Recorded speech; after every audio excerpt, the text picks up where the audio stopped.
Welcome to the third devlog of my indie game Bitworld RPG. In today's episode, we completely redid all the code we currently had, worked on enemies as well as pathfinding AI, and other great changes. Buckle up because this was a long, bumpy ride. Okay, where do we even begin? So, I need to sort out an issue I've had with the game's display. It's called depth ordering. Here's how it works. When two objects are overlapping, the second object is displayed first because it was the last to be drawn. With depth ordering, the order in which they are drawn depends on where the player is relative to the things around it. Well, in our game, our player can walk into an object because of its top-down perspective, as well as that it can walk behind an object. But when we do that, our display breaks and it doesn't appear right. So this is where our issues began. I followed every code tutorial, I asked the GameMaker Discord, and I tried almost everything, and yet still I had no solution. My game's display would break, the camera wouldn't work, and all the display was off, and more. The whole process was over 2 weeks, and I was pretty burnt out with still no solution. Finally, I decided to redo the code. This is for a couple of reasons, because my code was also pretty messy, and I decided that I could use a chance to rework it. So, I created a new project and I followed a code tutorial to get depth ordering to work, and as well as that, I started implementing back features, items, and objects back into the game, as well as setting up a quick sample scene. We finally got everything transferred over to the new project with the depth ordering system working, and all the bugs that I was running into before are completely flattened. Let's go over some of the smaller changes made during this transformation. The player is always looking in the direction of the mouse, and the camera is slightly altered, allowing you to see slightly further in the direction of the mouse to make the game more dynamic. I made new updated sprites and animations for the tools because the previous ones were lacking. I added berry bushes and another type of rock for more variety. I also removed the growing carrot plant because I didn't know how I wanted to implement it yet, so I'll most likely add it back in a future devlog when I have a better idea of how it will work. I imported a new tile map that is much better than the last one, and a tile brush that can paint roads way faster. Now let's get back to adding stuff. I made a hitbox animation when you hover over objects in the game. I'm going to go over how I made this one because I'm a nerd. First I set up a sprite, then I made some code that detects if you are aiming at a breakable object in the scene. If you are, it calculates the dimensions and the location of the object's collision mask, and draws the sprite onto every corner of the hitbox, and plays the animation. I love this new addition, and it makes the game just that more interactive. I decided to have only two tools, the pickaxe and the sword. The idea was that the pickaxe could only be used for breaking objects, and the sword can only be used for attacking enemies. So I added the sword sprite and made an object and as an instance in the room. I decided that since I only had the pickaxe and the sword, I could make them swappable in an inventory manner instead of the pickaxe or sword randomly appearing when you approach an object or enemy.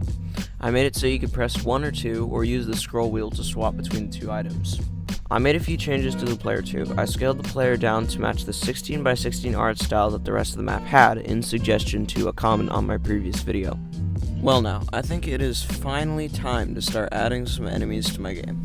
I imported an enemy sprite and began coding a pathfinding system with the help of GameMaker forums. Here's how the pathfinding works. First, the enemy creates a 16x16 grid of the entire map. Within that grid, it changes all the cells that don't have flagged objects in it to green, and all the cells with the objects in it turn red. This is so the enemy creates paths around the game objects to reach the player. Next, I define the player and start the path. This makes a pretty good AI for the enemy.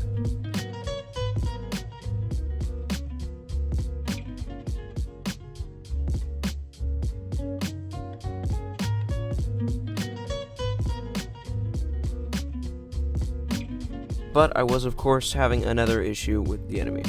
The enemy is pathfinding to the center coordinates of the cell the player is standing in, but when the player walks into or around an object, the enemy would freeze because it marked your location as forbidden because it was inside a red cell of the grid. To fix this, I only redraw the path every 30 frames, and this fixed the issue for the most part. Then I made it have a hitbox animation. I added some attack code and fancy blood particles as well as a health bar, and the enemy is kind of completed. Next, I made it so the animation would only appear when you were holding the correct corresponding weapon. In this case, you wouldn't be able to hit rocks and trees with your sword and couldn't hit enemies with your pickaxe. I also added the dash move back, which had some funny moments. Okay, I think that will work. Probably. Oh. Wait. To make the game more interactive, I added some camera shake, so now when you break an object, it makes a small shake, and when you're on the final hit, it makes a slightly bigger shake. This happens for the enemies as well. Okay, I think the value has to be like really big. Does that work? Oh gosh, not that big. I decided to start working on items dropping when you broke an object. The idea was that if you had inventory space, the item would drop and flow into your inventory. While I was making this, I also made it so you could hold down your mouse instead of spam clicking due to a comment in my last devlog. You're welcome for not giving you carpal tunnel.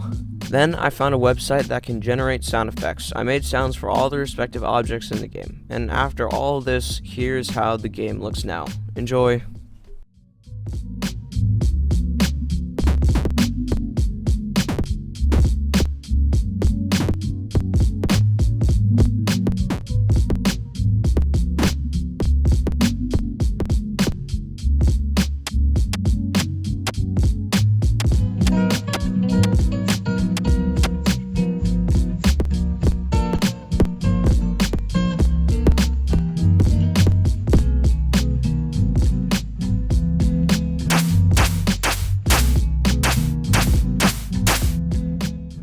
Well, that's pretty much it for today's devlog. This took me over a month to do because of all the issues I ran into along the way, but we have so much done now.